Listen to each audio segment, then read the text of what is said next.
తనను తాను సేవ్ చేసుకోవడంలో సక్సెస్ అయ్యారు అనుకోవాలి. అంతే, నో డౌట్. అందులో మొత్తంగా దానికోసం త్యాగం చేసుకున్నాడు తన కెరీర్. వాస్తవంగా చివరిదాకా ఉంది ఆయనకి ఛాన్స్ ఉంది. ఆయనకి 5 ఏళ్ళు ఆయన్ని ముట్టుకోవడానికి లేదు. అంత చక్కటి ఛాన్స్ వదులుకున్నాడు ఆయన. ఎందుకు ఈ గొడవ అంతా అనుకుని.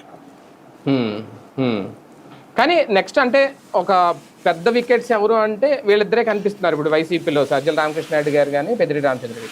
ఇప్పటికే పెద్దిరెడ్డి గారి మీద అయితే అటవీ శాఖ భూముల వ్యవహారానికి సంబంధించింది, అలాగే ఇందులో కూడా పిఎల్ఆర్ ప్రాజెక్ట్ వీళ్ళ ఫ్యామిలీకి సంబంధించింది అనేది ఏదో కేసులో పెద్దిరెడ్డి గారు కూడా టార్గెట్ అవుతారా నెక్స్ట్? అంటే ట్రై చేస్తున్నారు. సజ్జల మీద కూడా పెట్టారు కదా దాదాపు 10-15 కేసులు. అవును, వాళ్ళని పెద్దగా అరెస్ట్ చేసి ఉపయోగం లేదనేది వీళ్ళకి తెలుసు. బేసిక్ ఇలా టార్గెట్ ఒకటే, టాపిక్ డైవర్షన్ జరగాల. అంటే సజ్జల విషయంలో అప్పట్లో సకల శాఖల మంత్రిగా పనిచేశారు అనేది వీళ్ళు ఎప్పటికీ చెప్తా ఉంటారు వీళ్ళ టీడీపీలో ఉన్న నాయకులందరూ. ఆయన ఖచ్చితంగా ఏదో కేసులో అరెస్ట్ చేయాలనే టార్గెట్ కూడా ఉంది అన్నట్టుగా కోర్టులో తెచ్చుకున్నాడు కదా ఆయన, అందువల్ల ఆగుతున్నాడు.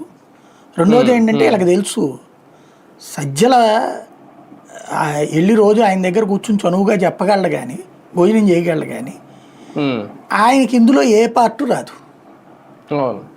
అయితే గీతే ఏమన్నా పై ఖర్చులు ఏమన్నా ఎవరైనా పెట్టుకున్నారేమో కానీ ఆయన ఇక్కడ ఏ కాంట్రాక్ట్లో తీసుకుని ఏ అవినీతికో పాల్పడి తిన్నాడు అన్నటువంటిది ఏం ప్రూవ్ చేయడానికి ఏం లేదు అక్కడ.